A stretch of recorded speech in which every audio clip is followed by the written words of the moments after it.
Konnichiwa and do itashimashita. Greetings and thank you for letting me be a part of your event. I'm talking to you from Oak Ridge, Tennessee.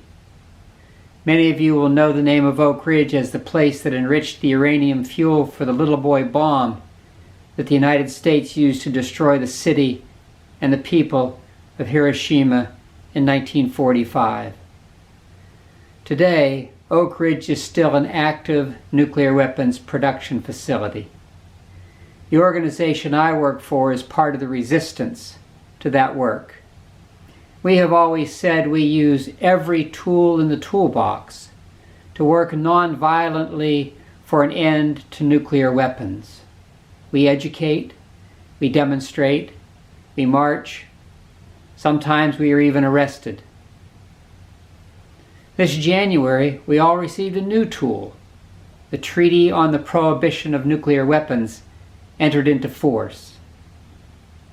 It's true that the treaty does not have legal force in the United States, or in Japan, or in any country that has not signed it. But it is even more true that the treaty makes the manufacture, possession, use, or threat of use of nuclear weapons illegal under international law, and that these weapons have always been immoral. No person, no people, no nation has the right to threaten the existence of life on the planet. So I see the ban treaty as a tool that we can use to further stigmatize nuclear weapons.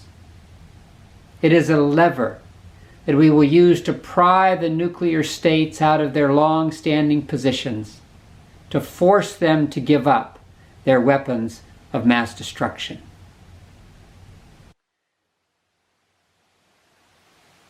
That process began for us on January 22nd, when we had actions in more than 100 cities and towns across the United States. Many of them used the yellow banner, declaring nuclear weapons to be illegal. It was a historic moment. People took the banner to nuclear weapons production sites, to military bases, to the corporate headquarters of the companies who are building bombs. They went to universities and banks and city halls. They were out in the cold, in the rain, in the sunshine, in the snow. They had one message to deliver. Nuclear weapons are illegal.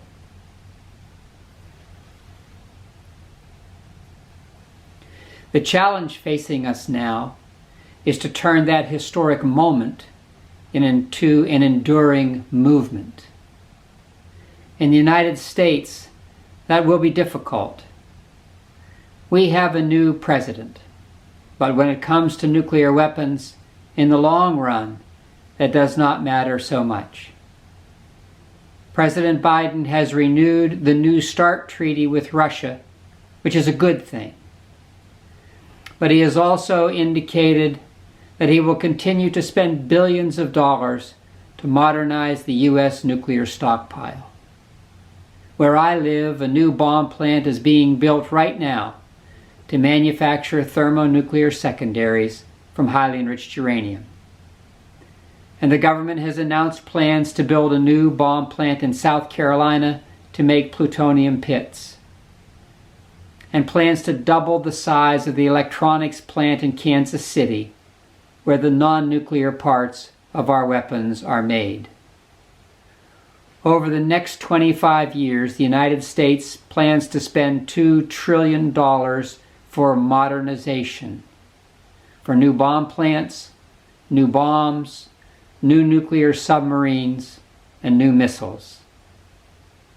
Of course, with Russia and China trying to keep up, we now have a new nuclear arms race. This just tells us that we cannot depend on our elected officials or governments to disarm or to make us safe from nuclear war. It is up to us. In the United States, we are expecting to work in solidarity with people around the world, including you in Japan, to oppose nuclear weapons everywhere. We will confront the companies and the universities that are making money building bombs. We will ask cities and towns to pass resolutions in support of the ban treaty. We have an opportunity now to use the ban treaty to educate and mobilize people. We are planning to build on the momentum that started on January 22nd, to organize collaborations and cooperation between groups across the United States. Like you, we will work to get our government to sign and ratify the treaty on the prohibition of nuclear weapons.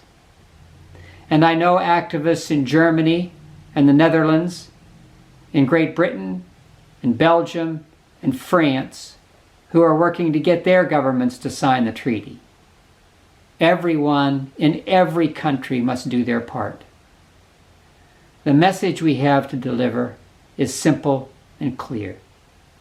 It is the message of the Hibakusha and downwinders around the world: never again. And of course, the only way to guarantee that nuclear weapons are never used again to threaten human beings and all creation is to abolish them altogether. So today, we lay hold of the deepest truth. We refuse to let the denial of the nuclear-armed states and their protectorates change the truth. Nuclear weapons are immoral, and now, like chemical weapons, biological weapons, cluster bombs, and landmines, and poison gases, they are illegal.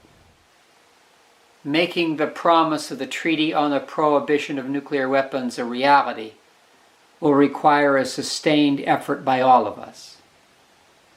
But as Setsuko Thurlow recently said in an interview, speaking to those who perished in Hiroshima and Nagasaki in the decades since from the bombs and the bomb tests, I promise you, we will do it.